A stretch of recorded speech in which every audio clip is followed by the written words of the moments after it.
Hi friends, welcome to my YouTube channel Banking Aspirant Telugu. I hope all are you doing good and preparing well for the upcoming exams.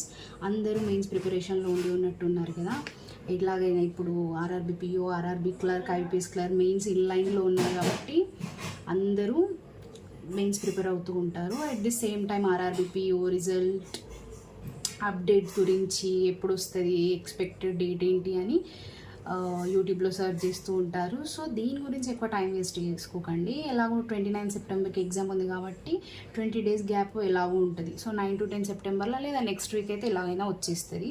So don't focus on this much and don't waste the time on this. మీరు studies మీద ఎక్కువ focus చేయండి, mains ప్రిపరేషన్లో ఎక్కువ focus చేయండి, అది ఎలాగో వచ్చేస్తుంది. మీకు RRB PO clerk and mains, IBPS clerk mains preparation strategy video కావాలనుకుంటే నేను already banking aspirant Telugu YouTube ఛానల్లో వీడియో చేశాను, అది చూడండి, మీకు హెల్ప్ఫుల్గా ఉంటుంది. సో టుడే మనం ఈ వీడియోలో ఏం మాట్లాడుకుందామంటే ఐబీపీఎస్ ఇంటర్వ్యూ 2023-2024 అంటే నా ఇంటర్వ్యూ లాస్ట్ ఇయర్ ఉండే. నా ఇంటర్వ్యూ ఎక్స్పీరియన్స్ ఏంటి, నేను ఎలా ఇంటర్వ్యూలో పర్ఫామ్ చేశాను, నా ఓవరాల్ ఎక్స్పీరియన్స్ ఏంటి, ఎలా ఉంటుంది అనేది ఈ వీడియోలో చూద్దాం. సో నా ఇంటర్వ్యూ డేట్ వచ్చేసి 27 ఫిబ్రవరి 2024. వెన్యూ వచ్చేసి Gachibowli, Hyderabad, union bank of India. And reporting time వచ్చేసి 1 PM. సో వెన్యూ దగ్గరికి 1:10కి అలా రీచ్ అయ్యాను. 1:10కి అలా రీచ్ అయ్యాక అక్కడ ఎంట్రన్స్ దగ్గరే ఆధార్ వెరిఫికేషన్, ఒరిజినల్ ఐడి అది చూశారు. దాని లోపలికి అలౌ చేశారు. తర్వాత same admit card, original ID అవన్నీ రీచెక్ చేశాక పైకి పంపించారు. ఫ్లోర్స్ ఉండే అక్కడ మళ్ళీ అక్కడ డాక్యుమెంట్ వెరిఫికేషన్ అయింది. ఏమేమి డాక్యుమెంట్స్ అంటే మన ఇంటర్వ్యూకి 10 to 15 days బిఫోర్ ఆన్లైన్లో డాక్యుమెంట్స్ అప్లోడ్ చేయాలన్నమాట. వాళ్ళు ఒక పోర్టల్ లాంటివి ఓపెన్ చేశారు. అప్పుడు ఏమేమి డాక్యుమెంట్స్ అప్లోడ్ చేయాలో అక్కడ ఆన్లైన్ అప్లోడ్ చేసేస్తే వాళ్ళు మళ్ళీ డాక్యుమెంట్ వెరిఫికేషన్ దగ్గర రీచెక్ చేస్తారన్నట్టు. సో అది డాక్యుమెంట్ వెరిఫికేషన్ అక్కడ అయిపోయాక మళ్ళీ ఫ్లోర్ నెంబర్స్ ఇచ్చేస్తారు మనకు. ఈ ఫ్లోర్కి వెళ్ళండి అంటే అక్కడ ఆ ఫ్లోర్కి వెళ్ళాలన్నట్టు. అంటే నా ఇంటర్వ్యూలో అలా జరిగింది. ఫ్లోర్ నెంబర్కి వెళ్ళినాక అక్కడ అందరు క్యాండిడేట్స్ ఉండే. సో ఒకరి తర్వాత ఒకరిని పంపించారన్నట్టు. సో అక్కడ కూర్చున్న టైంలో యాంగ్జియస్ లెవెల్, యాంగ్జైటీ, ఏం అడుగుతారో ఏమో అన్న టెన్షనే ఎక్కువ ఉండే అసలు. కానీ ఎలాగైనా కామ్ ఉండాలి, వెళ్ళినాక ఫ్రీ ఉండాలి, ఎక్కువ యాంగ్జైటీ అవ్వద్దు, ఏదేదో మాట్లాడేయొద్దు, ఓవర్ టాక్ చేయొద్దు అనేసి ప్రిపేర్ అవుతూ మెల్లగా కొంచెం రిలాక్స్ అయ్యి నేనున్న తర్వాత నా టర్న్ వచ్చింది. నేను లోపలికి వెళ్ళే టైం, ఎంటర్ అయ్యే టైము 3 PM. అక్కడ క్లాక్ ఉండే, నేను చూసాను 3 PMకి నేను ఎంటర్ అయ్యా. 1 PMకి రిపోర్టింగ్ ఉంటే 3 PMకి యాక్చువల్ ఇంటర్వ్యూ స్టార్ట్ అయింది అన్నట్టు. రూమ్లోకి వెళ్ళా, కమిన్ అంటే దెన్ స్ట్రేట్ మేడం ఉండే, ఒక మేడం 4 sirs ఉండే. రూమ్లోకి వెళ్ళినాక వాళ్ళ నేమ్ అడిగారు. నేమ్ అడిగినాక నేమ్ చెప్పా. సో తర్వాత మీకు మీ స్టడీ ఏంటి, మీ స్టడీ బ్యాక్గ్రౌండ్ ఏంటి అవన్నీ అడిగారు. సో ఇలా గ్రాడ్యుయేషన్లో ఏ స్ట్రీమ్ అని అడిగారు. సో ఎంపీసీఎస్ అని చెప్పా. So what are the subjects అని అడిగారు, మేడం అడిగింది. సో నేను చెప్పా మ్యాథ్స్, ఫిజిక్స్, కంప్యూటర్ సైన్స్ అని చెప్పాక దెన్ వాళ్ళు ఒకరినొకరు చూసి then we start the interview అంటే ఎస్ మ్యామ్ అని స్మైల్తో స్టార్ట్ నేను ఆన్సర్ చేశాను. సో వాళ్ళు స్టార్ట్ చేశారు. సో ఫస్ట్ మేడం అడిగింది ఫైనాన్షియల్ ఇంక్లూజన్ అంటే ఏంటి అంటే క్వశ్చన్స్ అడిగారు అన్నట్టు. ఫస్ట్ ఇంగ్లీష్లోనే అడిగారు నన్ను. మేడం ఇంగ్లీష్లో స్టార్ట్ చేశారు ఇంటర్వ్యూ. ఫస్ట్ అడిగారు ఫైనాన్షియల్ ఇంక్లూజన్ ఏంటి, బ్యాంకింగ్లో ఎలా యూజ్ అవుతుంది, ఎలా చేయాలి, దాని ఫైనాన్షియల్ ఇంక్లూజన్ రిలేటెడ్ ఏమైనా స్కీమ్స్ ఉన్నాయా సెంట్రల్ గవర్నమెంట్ అని అడిగితే ప్రధాన మంత్రి జన్ ధన్ యోజన అది ఫైనాన్షియల్ ఇంక్లూజన్ కోసం అని నేను ఒక ఎగ్జాంపుల్ ఇచ్చేసి అది చెప్పా. దెన్ తర్వాత సార్లో ఒక సార్ అంటే అది రూమ్ ఎల్ టైప్లో ఉండే. ఇక్కడ మేడం ఉండే, ఇక్కడ సార్ ఉండే, దెన్ మళ్ళీ ఇక్కడ 3 sirs ఉండే. ఇటు ఇప్పుడు మనం ఇంటర్వ్యూలో ఎప్పుడైనా వాళ్ళు అడిగిన క్వశ్చన్కి, ఇప్పుడు ఒక మేడం క్వశ్చన్ అడిగితే ఒక మేడంకి ఆన్సర్ చెప్పకుండా మిగతా వాళ్ళని చూస్తూ కొంచెం స్మైల్ ఇస్తూ ఆన్సర్ చేస్తే కొంచెం బెటర్ ఇంప్రెషన్ ఉంటుంది కదా. సో అలా అని ఇప్పుడు మేడం సార్ స్ట్రైట్గానే అనిపించారు, కాకపోతే వీళ్ళని చూడడానికి నా లెఫ్ట్ టర్న్ మొత్తం ఇచ్చి కొంచెం అన్కంఫర్టబుల్ అయింది అన్నట్టు నాకు అక్కడ కొంచెం. సో అది ఈ మేడం క్వశ్చన్ స్టార్ట్ చేశాక దెన్ మళ్ళీ ఈ సార్ సరే మీరు డిగ్రీలో కంప్యూటర్ సైన్స్ కదా, సో దాని రిలేటెడ్ క్వశ్చన్స్ అడుగుతా అని అన్నారు, తెలుగులో అన్నారు. సరే సార్ అడగండి అని నేను కూడా తెలుగులో ఆన్సర్ చేశాను. సో కంప్యూటర్ సైన్స్లో ర్యామ్ ఏంటి అని అడిగారు. సో దీని ఫుల్ ఫామ్ చెప్పేసా. దెన్ నెక్స్ట్ ఇక్కడ చైర్మన్ సార్ అనుకుంటా, అవి సార్ కంప్యూటర్ ముందు కూర్చొని మీది ఎక్కడ, ప్రాపర్ ఎక్కడ అని అడిగారు అన్నట్టు. సో మాది ప్రాపర్ మంచిర్యాల అని ఇలా చెప్తే, దీని సింగరేణి ఏరియా కదా అది ఇదని అన్నారు. మళ్ళీ వేరే ఎగ్జామ్స్ ఏమైనా రాసారా అని అడిగారు. RRB PO, RRB clerk, SBI clerk ఇవన్నీ రాసాను సార్ అని నేను అన్నాను. అంటే ఓహో ఇది ఫస్ట్ ఇంటర్వ్యూ అంటే అవును సార్ ఫస్ట్ ఇంటర్వ్యూ అని నేను. ఓహో సో ఆల్ ద బెస్ట్ అది ఇదని అన్నారు. ఆల్ ద బెస్ట్ వన్ అంటే సరే థ్యాంక్ యూ సార్ అని నేను అన్నా. ఇక్కడ తెలుగులోనే జరిగింది, ఈ సార్ తెలుగులోనే అన్నారు. ఇక్కడ మేడం ఒక్కరే ఇంగ్లీష్లో అడిగారు, దీని తర్వాత సార్స్ అందరూ తెలుగులో అడిగారు. నార్మల్ క్యాజువల్గా అంటే కంఫర్టబుల్గా, నేను చాలా కంఫర్టబుల్గా అనిపించింది వీళ్ళతో మాట్లాడినాక. అంటే ఎక్కువ ఇట్లా థ్రెటనింగ్గా వేరే ఏదో క్వశ్చన్స్ అలాంటివి ఏమంటే out of the box questions ఏం అడగలేదు. తర్వాత నెక్స్ట్ సార్ వచ్చేసి ఎన్పిసిఐ ప్రోడక్ట్స్ గురించి అడిగారు. ఎన్పిసిఐలో ఎంఐసిఆర్ ఇది దేనికి యూజ్ అవుతుంది అది అడిగారు. దెన్ ఇంకోసారి వచ్చేసి మీ అకౌంట్ ఏ బ్యాంక్లో ఉంది, ఆ బ్యాంక్ ఏ యాప్ యూజ్ చేస్తుంది, ఏ యాప్ ఉంది ఆ బ్యాంక్కి, మీరు యూజ్ చేస్తారా లేదా అవి అడిగారు. సో దానికి కూడా ఆన్సర్ చేసాం. దెన్ తర్వాత మళ్ళీ ఒకసారి ఎస్హెచ్జి సెల్ఫ్ హెల్ప్ గ్రూప్స్ గురించి అడిగారు. సో దీని డెఫినేషన్ చెప్పా కానీ దీని లోన్స్ ఎలా ఇస్తారు, ఎంతవరకు లోన్స్ ఇస్తారు, ఎవరికి ఇస్తారు అనేది నేను ఆన్సర్ చేయలేదు. సారీ సార్ నాకు రావట్లేదు అంటే రావట్లేదు అని ఇలా అనలేదు కానీ sorry sir I'm not recollecting right now అని అనేసా. సో ఇట్స్ ఓకే అని అన్నారు.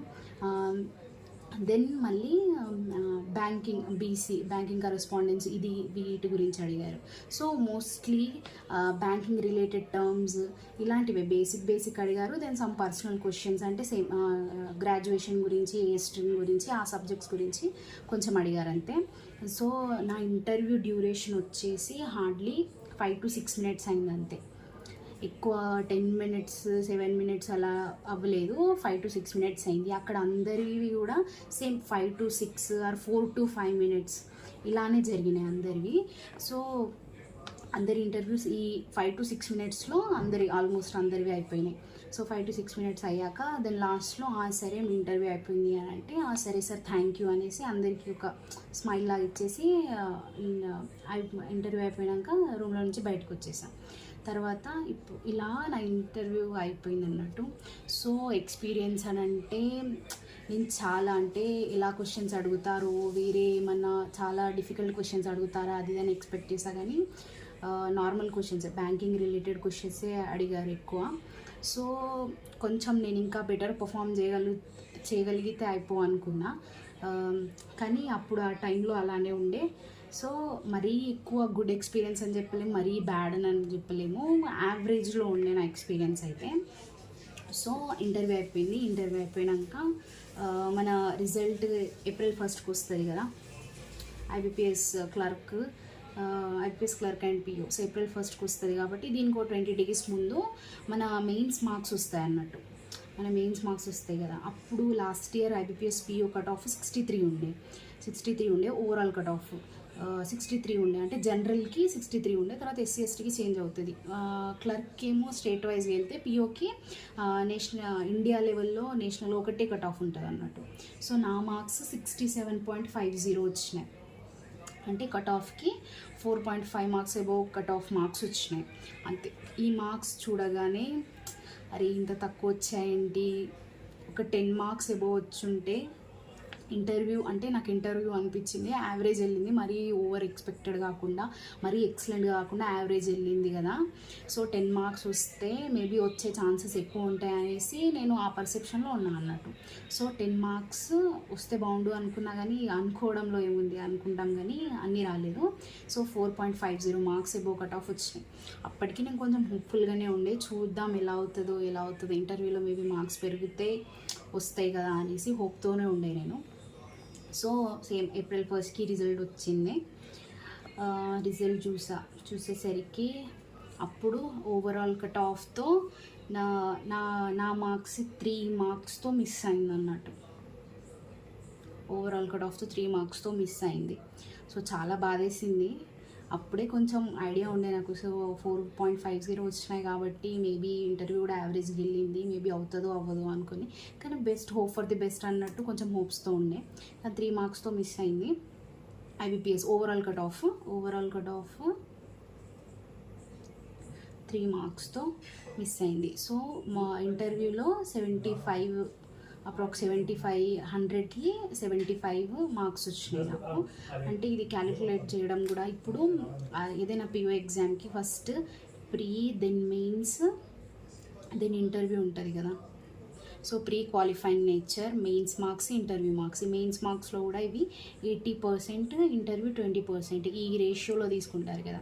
సో మళ్ళీ దీన్ని 20కి చేసి అట్లా మెయిన్స్ మార్క్స్లో 80%, ఇంటర్వ్యూ మార్క్స్లో 20% ఇలా తీసుకొని చేస్తే నా ఇంటర్వ్యూ మెయిన్స్ మార్క్స్లో లీడ్ ఇంతే ఉండే కాబట్టి మేబీ రాలేదు. ఇంటర్వ్యూలో కూడా కొంచెం ఇంప్రూవ్ అవ్వాలి నేను.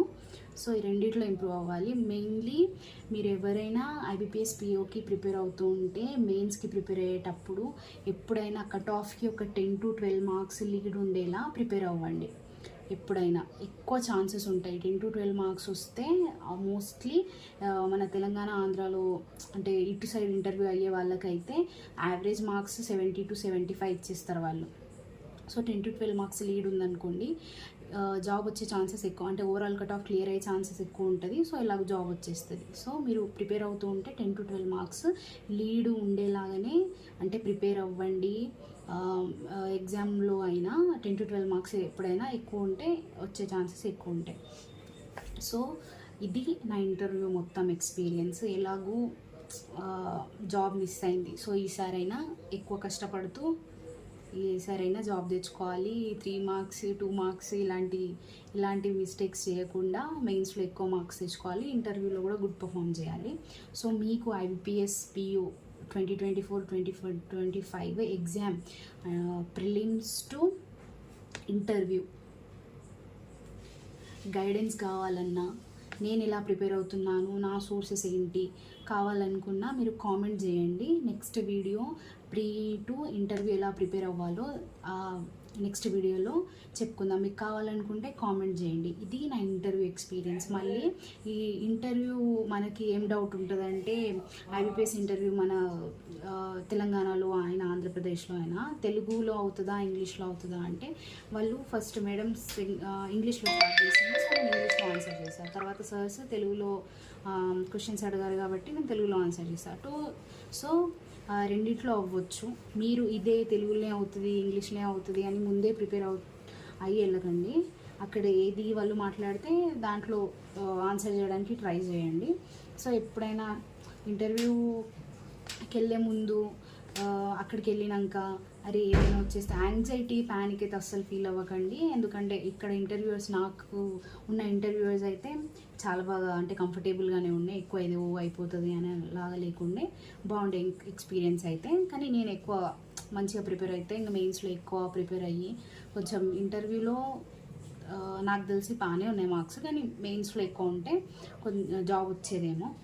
సో మీకు ఈ వీడియో ఎలా అనిపించింది, మీకు ఏమన్నా డౌట్స్ ఉన్నాయా దీని regarding UPPSC PO interview regarding ఏదైనా డౌట్స్ ఉన్నాయా, లేకపోతే ప్రీ టు ఇంటర్వ్యూ ఎలా ప్రిపేర్ అవ్వాలి ఐబీపీఎస్ పిఓ ఎలాంటి డౌట్స్ ఉన్నా మీరు కామెంట్ చేయండి. అండ్ మీకు ప్రీ టు ఇంటర్వ్యూ గైడెన్స్ కావాలనుకుంటే కామెంట్ చేయండి. నేను next video pre to interview ఎలా ప్రిపేర్ అవ్వాలి, ఎందుకంటే ఆల్మోస్ట్ 1.5 month ప్రీలో ఉంది, November 30కి ఏమో మెయిన్స్ ఉంది. సో ఇనఫ్ టైం ఉంది ప్రిపేర్ అవ్వడానికి. సో మీకు కావాలనుకుంటే కామెంట్ చేయండి. ఆ వీడియో ప్రిపరేషన్ వీడియో నేను యూట్యూబ్ ఛానల్లో అప్లోడ్ చేస్తాను. సో మీరు ఆ వీడియో కావాలనుకుంటే కామెంట్ చేయండి. సో ఇదండి నా ఐబీపీఎస్ పిఓ ఇంటర్వ్యూ ఎక్స్పీరియన్స్. మీకు ఎలా అనిపించిందో కామెంట్ చేయండి. మీకు కొంచెమైనా హెల్ప్ఫుల్గా అనిపిస్తే సబ్స్క్రైబ్ చేయండి, నచ్చినట్లయితే లైక్ చేయండి and subscribe to my banking aspirant Telugu YouTube channel.